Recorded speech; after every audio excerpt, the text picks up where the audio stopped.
Tim Pawlenty of Minnesota, who served 2 full terms as that state's governor. Governor Pawlenty, President Obama was at Ground Zero today. He received the praise of city leaders there as well as 9/11 families for ordering the special ops mission that killed the world's #1 terrorist, Osama bin Laden. 1 month ago, you said about President Obama, quote, "He doesn't understand America's place in the world, America's place in history. He is weak." Does he still look weak to you today? Well, first of all, Brett, let me thank Fox News and the Republican Party of South Carolina for hosting this debate. I think it's an important discussion about the future of America. And I want to thank the other contenders who are here with me on this stage for showing up tonight and being part of this important discussion. And to the city of Greenville, the gracious hospitality they've extended to all of us, we appreciate that as well. I do congratulate President Obama for the fine job that he did in taking some tough decisions and being decisive as it related to finding and killing Osama bin Laden. He did a good job, and I tip my cap to him in that moment. But that moment is not the sum total of America's foreign policy. He's made a number of other decisions relating to our security here and around the world that I don't agree with. And in fact, if it turns out that many of the techniques that he criticized during the campaign led to Osama bin Laden's being identified and killed, he should be asked to explain whether he does or doesn't support those techniques. But just to give you one example, in Libya, he made a decision to subordinate our decision-making to the United Nations. I don't agree with that at all. If he says Gaddafi must go, he needs to maintain the options to make Gaddafi go, and he didn't do that. Governor Pawlenty, despite 10 years of the Bush tax cuts, the unemployment rate here in South Carolina was 9.6% in March. Do you have any ideas for stimulating the job market beyond continued tax cuts? Well, I sure do, Juan, and it's an important question. As I travel the country, people are very worried about their jobs. I grew up in a working-class family in a meatpacking town, not unlike Greenville here in South Carolina, that used to have textile mills, and at a very young age, when those meatpacking plants shut down, I saw the face of job loss and economic worry in my hometown and even in my own family. So I've seen this and I've lived it. And so we have a situation where the best thing that we can do for our fellow citizens is do those things that's going to make it more likely that jobs are going to grow. And in South Carolina, I'll give you a great example. You have this administration, through the National Labor Relations Board, telling a private company that they cannot relocate to South Carolina and provide jobs in this state, and they're good-paying jobs and they're needed jobs. It's a preposterous decision and position of this administration.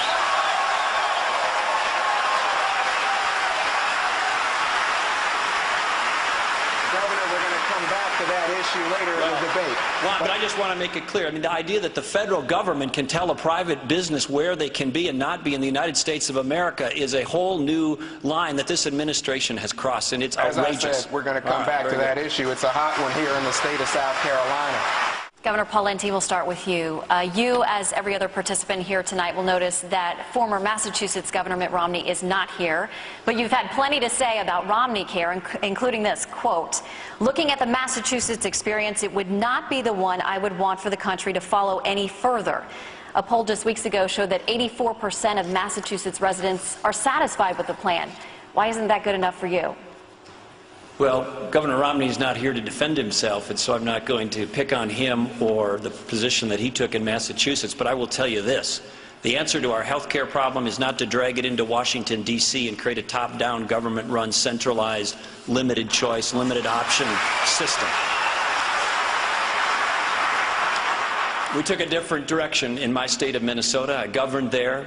The direction for health care reform is to empower individuals and families to make choices that are best for them. And if they need financial help, let's give it to them, but let's give it to them directly. And this is an issue. President Obama stood in Iowa in 2008 on the night of the Iowa caucuses, and he promised the nation that he would do health care reform focused on cost containment. He opposed an individual mandate, and he said he was going to do it with Republicans. He broke that promise. He went to Washington, D.C. and jammed down our throats one of the most partisan, most misguided pieces of legislation in the modern history of the country. It's going to make health care costs worse, not better. Governor Pawlenty, you like to say that in Minnesota that you balance the budget without raising taxes, but the National Conference of State Legislatures said that you used a lot of one-time fixes, such as taking $2 billion from the Obama stimulus plan and borrowing billions from local school districts. The bottom line is that you left your state after your term as governor with a projected deficit of $6 billion, sir. Chris, I was governor for the state of Minnesota for 8 years, over 4 two-year budget cycles. Every budget during my time as governor was balanced, and the last one of those two-year budgets ends this coming summer on June 30th, and it's going to end up in the black. Now, when they talk about this projected deficit coming up in the next 2 years after that, it assumes a 25% or so increase in state spending. That's outrageous. If they live within their means, there would be no deficit at all. And by the way, the Democrats in Minnesota wanted more spending. So this idea that there's a deficit and I left it in Minnesota is not accurate. This two-year budget cycle ends in the black this summer, and the 2 years after that is a projection, and it's based on preposterous assumptions. But if I may make a follow-up, and you have 30 seconds to answer this, sir, one of the reasons that people talk about a projected deficit of $6 billion is because of all the borrowing you took from local school districts, and as a result, the state has to pay back the local schools $4 billion. Well, actually, the deferral of those payments to schools was something that I wanted to make permanent through an executive action called unallotments, and asked the legislature to make them permanent. They refused, and this is a matter of public record. So they're the ones who chose to do it one time. By the way, in this session, now that it looks like they're going to make them permanent. They should have done it when I asked them to do it the first time. Governor Pawlenty, in a recent interview, you faulted President Obama for saying U.S. policy is to depose Libyan dictator Gaddafi, but then failing to send U.S. special forces to do the job. Wouldn't your policy result in either chaos or prolonged U.S. involvement? Well, Muammar Gaddafi is someone who has American blood on his hands, Juan. He killed Americans as they flew, and others, as they flew from Europe to the United States some years ago. He killed Americans in a disco in Europe. Ronald Reagan tried to kill Muammar Gaddafi in the 80s. He missed him, not by much. I wish he would have gotten him. President Reagan was right in that regard. I called for the establishment, or at least the threat, of the no-fly zone. I think one of the first national voices to do so on March 7th. Had the president been decisive in that moment, the rebels had taken over most of the country geographically. They had the momentum. They had Gaddafi on the ropes. He was openly talking about leaving voluntarily, according to news reports, and we could have shoved him out at that moment. Now, what the president did is waited the better part of a month. He waited for the Arab League to give him permission. He waited for the United Nations to pass a resolution, and then he made the mistake of saying, and by the way, American policy is to make Gaddafi go, but now he has his hands tied by the United Nations and has subordinated our decision-making and options to that pathetic organization in many respects. I would never put the United States in that untenable position. If the president says Gaddafi must go, he must go. All right. Governor Pawlenty, just days ago, a federal court struck down the ban on using federal funds for embryonic stem cell research. You identify yourself as strongly pro-life, but you don't oppose government funding for research on existing stem cell lines already derived from embryos. But is that still spending taxpayer money on elements that were generated by, at some point, destroying an embryo?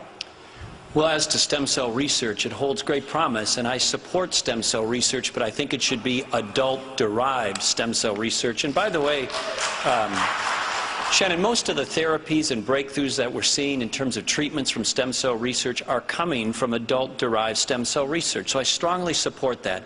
As to embryonic stem cell research, I don't think we should pursue that, although President Bush, when he was in office, said that he would allow and authorize the use of research on certain stem cell lines for which the embryo had already previously been destroyed before the issue came to his desk or came to his attention.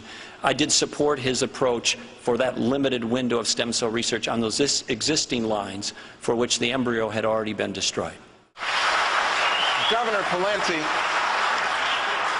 when you served as governor of Minnesota, you named an education commissioner who equated the teaching of creationism with the teaching of evolution. Do you equate the teaching of creationism with the teaching of evolution as the basis for what should be taught in our nation's schools? And I ask that in this sense, do you personally equate a faith-based theory with scientific inquiry? Well, one, the approach we took in Minnesota is to say that there should be room in the curriculum for study of intelligent design. Didn't necessarily need to be in science class. It could be in a comparative theory class. But we didn't decide that at the state level. We left that up to the local school districts and the communities and parents in that area. I think that's a reasonable and appropriate approach. If I might just add something relating to your previous question. You know, I grew up in a meatpacking town, as I mentioned earlier. I was in a union for 7 years. My family is a union family.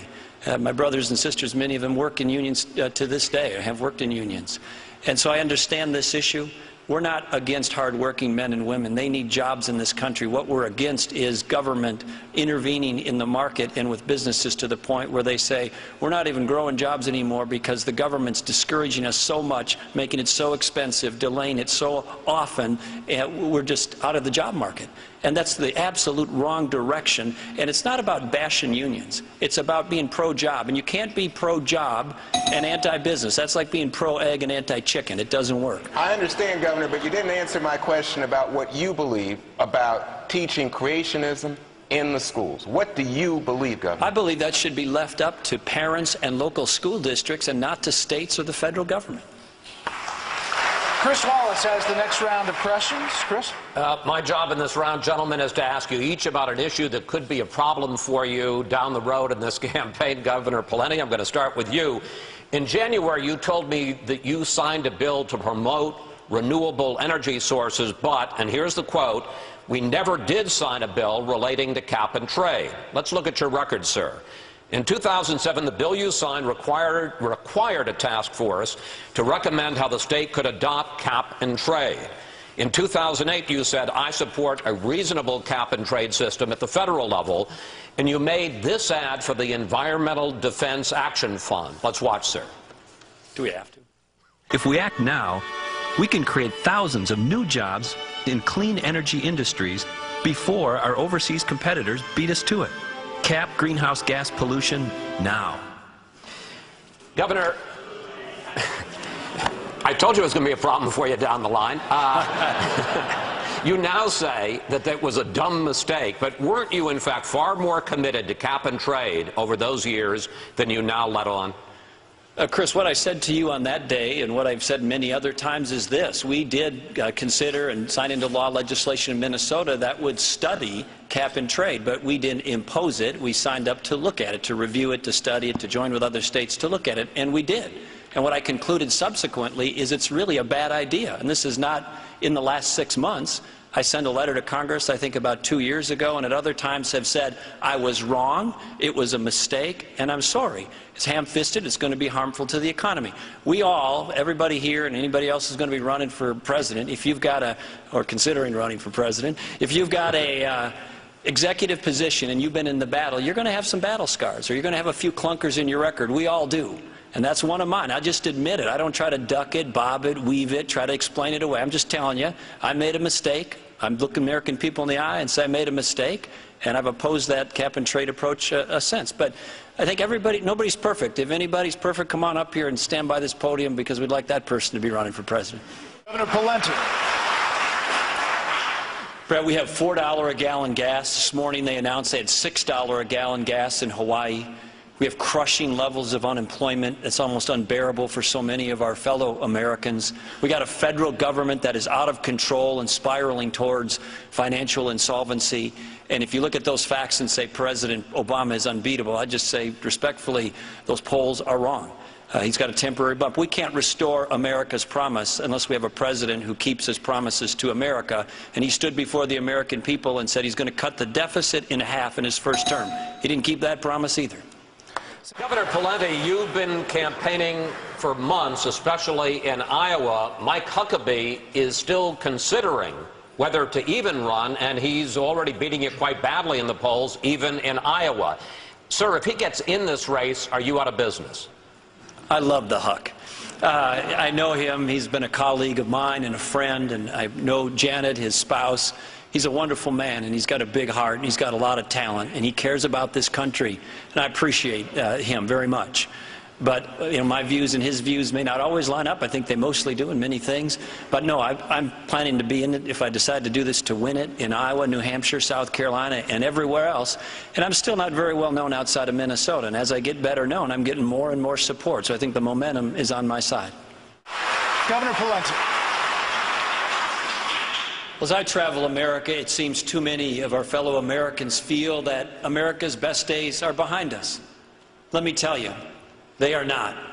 I grew up in a working class family. I led my state in a conservative, common sense direction. We can restore America's promise. I know that because I've lived it and I've lived the American dream. But we're going to need to restore common sense, American common sense, to Washington, D.C. I hope you'll join our cause and go to Pawlenty.m4v to find out more.